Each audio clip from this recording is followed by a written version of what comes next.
você que acompanha o programa Vidas Marcadas. Eu sou o pastor Fernando e estou aqui com mais um convidado bastante especial. Vou chamar primeiramente de Júnior, aí depois vai explicar. Tudo bem, Júnior? Tudo bem, pastor. Boa noite, paz a todos. Bom, então vamos primeiro para o nome. Wolfgang, é isso? É, isso. Como que é completo? Wolfgang Berbet Roubach Jr. A família de origem De hoje alemã. alemã. E se pronuncia Wolfgang mesmo, Sim. porque para o alemão o W tem som de V. Sim. É isso, né? Sim. Se fosse no inglês seria Seria Wolf. Isso. Mas então tá certo. Bom, a gente tem por costume, irmão Júnior, perguntar, né? Quais os cargos que ocupa na igreja, onde o senhor está envolvido na igreja atualmente? Eu ocupo o cargo de músico, já desde a minha adolescência eu trabalho na igreja e toco violão e arranho com outros instrumentos também, contrabaixo e tal, ajudando o louvor na medida do possível. O senhor canta também? Sim, também. O que seria arranhar? Não tocar com as melhores habilidades. Mas está sempre envolvido aí. Né? Sim. E no decorrer dos anos o senhor ocupou outras funções assim, na igreja ou Não, realmente foi a área do louvor mesmo? Basicamente eu trabalhei sempre no louvor. A área do louvor. Sim. E o senhor o senhor é de família evangélica ou não? Sim. Nasceu num Deus evangélico? Meu pai e minha mãe são presbiterianos. Eu nasci na igreja presbiteriana e a igreja presbiteriana lá no Rio de Janeiro, meus pais são mineiros, mas eles mudaram-se para Rio de Janeiro. Mas ela se chama São Gonçalo, bem perto da ponte Rio-Niterói, e ele viveu lá durante 20 anos, mas ele recebeu uma proposta do meu avô, que no caso era o sogro dele, e para ele administrar a fazenda dele lá em Minas Gerais. Ele abandonou tudo lá, porque ele nasceu administrando fazenda, administrava o pai dele, e ele não pensou duas vezes, largou tudo lá e mudou para Minas Gerais. E essa proposta não deu muito certo, ele foi morando numa cidadezinha lá, 10 km de distância da fazenda, e eu tinha 12 anos de idade nessa época, eu cheguei na cidade lá, me matriculei na escola lá, e eu fazia isso toda semana, eu chegava sexta-feira, à tarde, meio-dia, eu almoçava e ia para fazer o meu voo de bicicleta. Eu era criança, 12 anos, para mim não tinha coisa melhor. Eu queria liberdade, eu gostava muito da fazenda, da casa de vó, né? Você sabe como é que é. E nesse período os pais já frequentavam a igreja? Sim, sempre frequentava a igreja. O senhor nasceu, Nasci na igreja presbiteriana. Meu pai frequentava a primeira igreja presbiteriana de São Gonçalo. Então vamos lá. Os pais mineiros, morando no Rio. Sim. E depois voltam para Minas. Isso, exatamente. O meu avô paterno, que eu não conhecia, também ele era carioca, mas morava em Nova Friburgo. Então, por isso que meu pai já tinha uma ligação com o Rio de Janeiro. Né? Tá. Bom, depois então o senhor vai contar como o senhor chega em Santa Jesus. Sim. Né? Aí, quando eu era criança, eu gostava muito de andar de bicicleta lá na fazenda e tal. E eu me lembro de um dia que eu estava andando de bicicleta, assim, eu estava subindo uma rampa, eu parei, debrucei no guidão da bicicleta assim, e eu coloquei a mão no meu peito, que meu peito estava queimando, ardendo, sabe? Eu senti que aquilo era a presença de Deus, uma sede que eu tinha de Deus. Eu perguntei para Deus, nossa Deus, o que é isso? Aquela coisa que ardia no meu peito. E todo domingo à tarde eu já saía de bicicleta e vim embora para dar tempo de chegar aí para a igreja, com meu pai e com minha mãe, na cidade. 10 km de distância de uma serra, nesse caminho da cidade até na fazenda. E um certo dia, desse domingo que eu estava saindo da fazenda, eu saí de bicicleta, minha avó estava encostada numa casa de máquinas, assim, do lado da casa, meu avô estava fazendo um serviço perto, assim, e eu gritei para minha avó, falei assim, benção avó, estou indo. E minha avó falou assim, não Júnior, para, espera um pouquinho, fica aí essa noite, vai embora amanhã cedo, porque, olha, tá vendo aquela nuvenzinha lá? Pode ser que venha uma tempestade e pegue você na estrada. E quando eu olhei a nuvenzinha, não era do tamanho da mão de um homem, tamanho de um dedo, assim, eu achei que minha avó estava com alguma artimanha ali para passar a noite com ela, né? Eu falei assim, eu argumentei com ela, não, vó, fica tranquila, que eu tô indo, não vitamin lá, eu tô indo para lá, ó. Se vier alguma tempestade, eu não acreditei que poderia acontecer alguma coisa. E quando eu saí da fazenda, eu estava subindo, já saía da fazenda assim, um quilômetro mais ou menos, eu começava a subir a serra subia pela montanha e passava do lado do alto, eu tinha acesso visual na fazenda de novo, no meio da subida, uma serra muito alta. E quando eu cheguei naquele descampado assim, que eu tinha acesso visual, eu já tomei um golpe de ar gelado, assim, que eu olhei, já vi aquela tempestade assim, tremenda chegando. E eu falei assim, nossa, e agora? O que eu vou fazer? Não tinha como voltar mais, né? Porque eu já estava numa certa distância. E eu comecei a apertar o passo, só que a tempestade veio chegando com vento muito forte. E o problema maior foi que a estrada era de chão e vinha aquela poeira com petrisco voando, começou a me machucar. Os ventos muito violentos. E eu parei no final da serra, lá em cima, um lugar muito alto, e me debrucei em cima do quadro da bicicleta, assim, tampando meu rosto, tentando me proteger. Só que aquele vento foi apertando, foi rajada de vento, o vento começou a querer me arrastar. E eu estava num lugar muito alto, e a única coisa que eu lembrei na hora assim, eu joguei a bicicleta para o canto, assim, que eu estava passando muito aperto.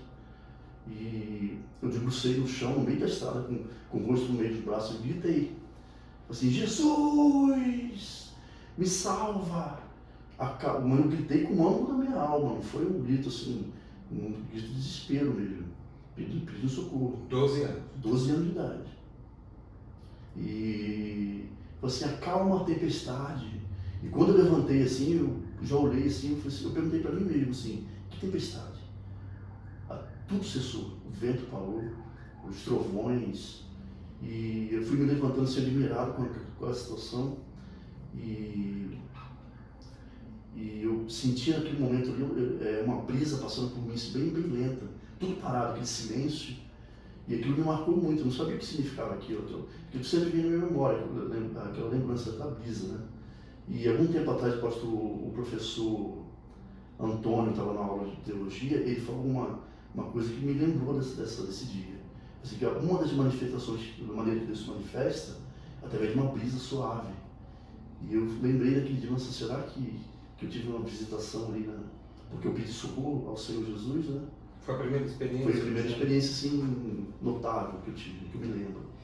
Penso que ele se referiu ao caso de Elias, né? Que fala da brisa, né? Pode ser. Irmão Júnior, e aí com 12 anos foi envolvido na igreja, sempre envolvido na igreja? Nessa época eu só frequentava. Só frequentava. E como se dá a vinda, o senhor, dentro desse contexto, o senhor viveu uma vida feliz? Sim. O senhor disse que não tinha maiores problemas? Sim, é uma criança, né? Então, mas aí foi avançando na adolescência? Aí quando algum tempo depois, essa proposta que meu pai recebeu não deu muito certo, mas questões que não vem ao caso, e meu pai ficou morando por muito tempo naquela cidade ali. E um tio que morava aqui em Santa Gertrudes, ele foi para lá e conversar com meu pai, falou, vamos para Santa Gertrudes, que o seu currículo é muito bom, e lá você consegue recomeçar lá. Aí ele veio para cá, meu tio deu um apoio legal para ele aqui, para se estabelecer na cidade. E quando eu cheguei aqui, eu comecei a frequentar a igreja presbiteriana, meus pais são presbiterianos, mas a igreja presbiteriana nessa época era bem pequenininha, e a minha irmã mais velha começou a frequentar aqui quadrangular. O senhor tem mais duas irmãs. Ela começou a frequentar porque ela já era um pouco mais adulta que eu na época, e ela já se adaptou melhor que o quadrangular e começou a vir para cá. Eu não sei se foi um pouco de influência dela também, de vez em quando eu vim aqui fazer uma visita, eu comecei a me tomar com o pessoal daqui. Isso era o pastor que estava aqui? Era o pastor Geraldo. Pastor Geraldo Denardi. Isso passou muitos anos. Ele estava começando o ministério dele, bem assim no início. Aí eu comecei a me tomar com o pessoal daqui, a mocidade daqui era bem mais animada e tal, e eu acabei me filmando por aqui também. E o senhor tinha quantos anos? Eu já tinha mais ou menos uns 13 anos de idade. Ah, não. 13, 14 anos. Então já faz tempo que o senhor está aqui? Sim. Faz um tempinho. Desde, eu creio que 89, mais ou menos, que eu comecei a frequentar aqui. Tá. E, bom, aí o senhor foi se envolvendo. Nesse período dos 13 anos até os dias de hoje, aí o senhor não teve nenhuma luta? Não, Porque às vezes as pessoas têm uma ideia, né? Porque às vezes também é vendido, entre aspas, né? Vendido ou colocado, né? Que a pessoa aceita Jesus e aí vai viver uma vida sem luta, sem problemas, mas não é verdade não. A vida do crente é uma vida de vitória em vitória. Vitória sobre alguma coisa, né? Vitória sobre uma luta, sobre um problema. Às vezes é nesse momento que as lutas começam a aparecer. É verdade. Em alguns casos, né, a pessoa diz assim, nossa, mas eu fui para Jesus, comecei a frequentar a igreja, parece que minha vida, os problemas pioraram, né? Intensificaram. Isso realmente pode acontecer. O segredo é seguir em frente. Talvez você esteja vivendo algo parecido, o segredo é ir em frente, não parar. Eu li recentemente que, dizendo assim, na leitura, né? Se você está andando no deserto, não pare de andar, porque o deserto um dia vai terminar. Agora, se nós pararmos no deserto, aí nós vamos morrer no deserto. Então, não pare de andar. Um dia o deserto vai acabar, vai terminar. Amém. Tem alguma experiência que o senhor gostaria de contar desses anos, irmão Júnior? Assim, quando eu cheguei aqui na igreja, já me batizei, eu devia ter uns 14, acho que eu tinha 14 anos de idade. Eu não tinha sido batizado ainda, né? E eu tive muita experiência com Deus, assim, em acampamentos, encontro de jovens. E eu acho que eu tinha 15 anos de idade, eu estava aqui, a igreja quadrangular era aqui no outro terreno de frente para a Avenida São José. No fundo da igreja tinha um pátio, tinha uma cozinha grande e tinha um conjunto ponto de luz na época, que tinha gravado uma fita profissional e tal. Na época era só gente profissional que conseguia fazer isso, né? Nem hoje, mais fácil. E eles iam apresentar uma música autoral naquele dia, e eu tava ali ligado, assim, observando a música e tal. Eles estavam saindo no fundo da igreja, num quartinho que tinha, e era uma música que falava de Josué, assim, quando Josué ficou na frente do exército de Israel, junto do Jordão, para levar Canaã. Eu não lembro a letra toda, e o coro assim: esforça-te, se forte e corajoso, pois a terra que terá herança, mana leite e grande abundância. E quando eu estava ouvindo esse coro, foi a primeira vez na minha vida que aconteceu algo assim. O Espírito de Deus falou comigo, falou assim: você vai precisar ser muito forte, muito corajoso. Assim, em voz audível, uma coisa muito real. E eu não entendi aquilo. Eu falei assim: Senhor, mas forte por quê? Corajoso por quê? Eu fiquei pensando, muitos anos eu passei pensando isso, né? E conforme os anos foram passando, eu fui entendendo aquilo. Comecei a ter muitos problemas, assim, perseguição, dentro da igreja até também. Coisas que eu não entendi, consegui entender. Eu falei assim: Senhor, mãe, dentro da igreja, esse tipo de problema, assim, alguns picuinha, perseguiçãozinha. E eu até clamava para Deus, assim: mas, Senhor, eu me abdiquei de ter uma vida no mundo, e eu estou dentro da igreja, e como que pode uma coisa dessa tal? Mas com o passar do tempo eu fui entendendo, que eu fui conhecendo que a partir do momento que você coloca tudo na mão de Deus, apresenta para Ele, eu fui devagarzinho entendendo. Você não tem que batalhar contra nada.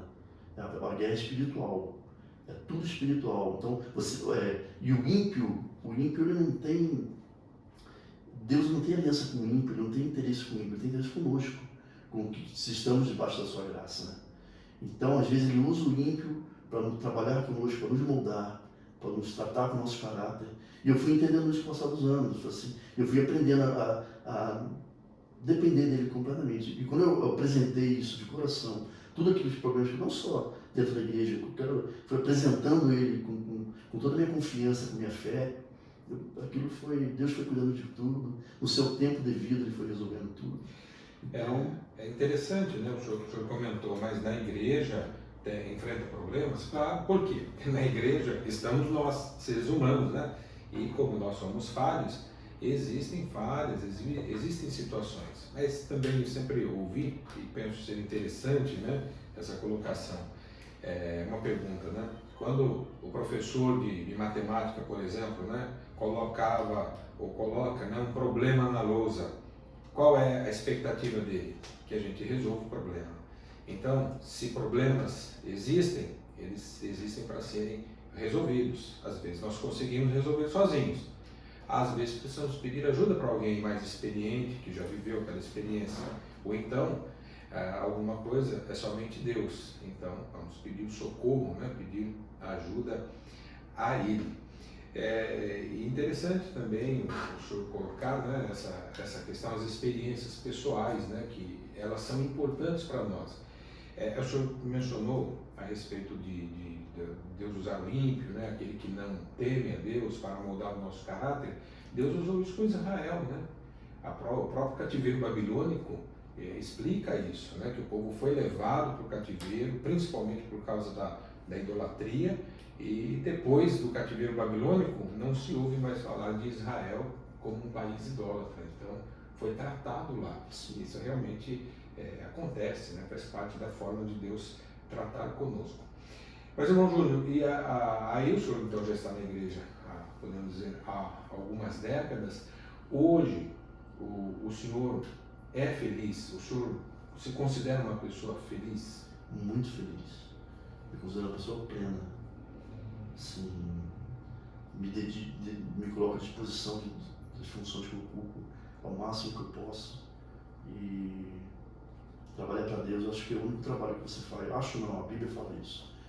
Que trabalho que você vai fazer que vai permanecer para sempre. Então eu me sinto muito feliz, realizado em estar dentro da casa do Senhor.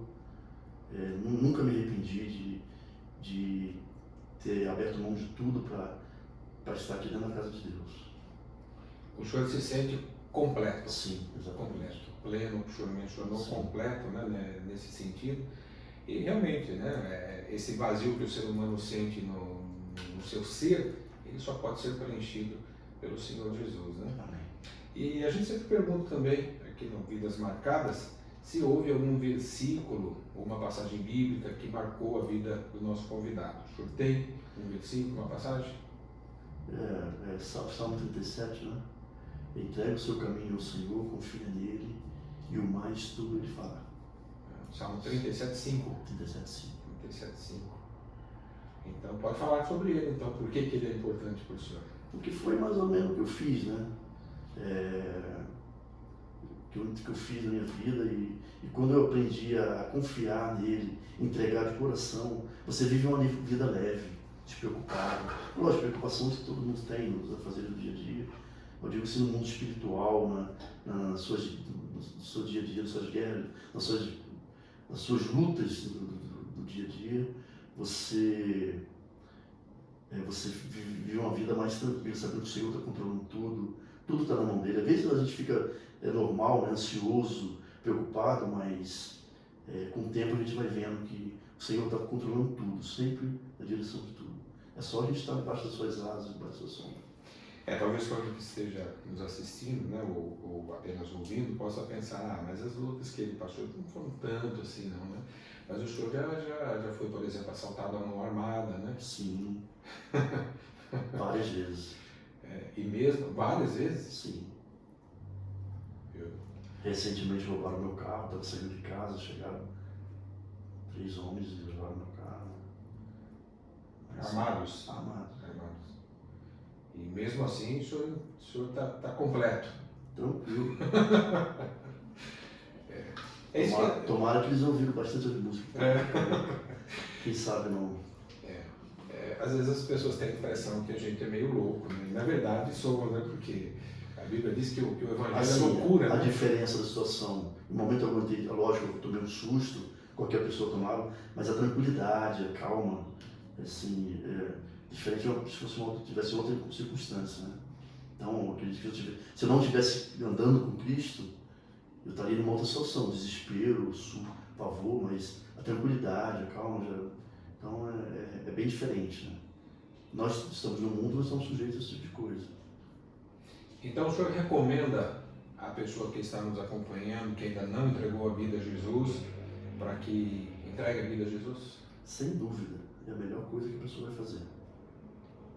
É tudo que nós devemos conhecer no mundo, na nossa vida, é o Senhor Jesus. Podemos conhecer tudo, o mundo inteiro. Se você não conhecer o Senhor Jesus, a sua presença, você não vai conhecer nada. Você não conhece nada. Porque é tudo que o ser humano deve conhecer. Então tá certo. Irmão Júnior, muito obrigado, viu, por esse tempo, esse breve relato. Claro que o senhor tem muitas outras experiências, né? São muitos anos de vida cristã, mas muito obrigado, viu, pelo senhor ter aceitado o convite de falar um pouco conosco aqui. Eu que agradeço. Obrigado a você que está acompanhando, né? E certamente, se alguém quiser, às vezes ouviu uma experiência, quiser conversar com o senhor, tem liberdade para procurar o senhor? Tem muita coisa para contar também. Tá. Bom, ele está sempre nos cultos, né? Os nossos cultos são às quartas-feiras, 19h30, sexta às 19h30, aos domingos, pela manhã, temos a devocional às 8 da manhã, às 9 horas a escola bíblica e às 19 horas, aos domingos, culto de louvor e adoração ao nosso Deus. Já fica o convite para o senhor voltar no futuro para contar mais experiências. Ok. Muito obrigado. Com certeza virei. Tá certo. Muito obrigado a você que nos acompanha. Fique na bênção e fique em paz.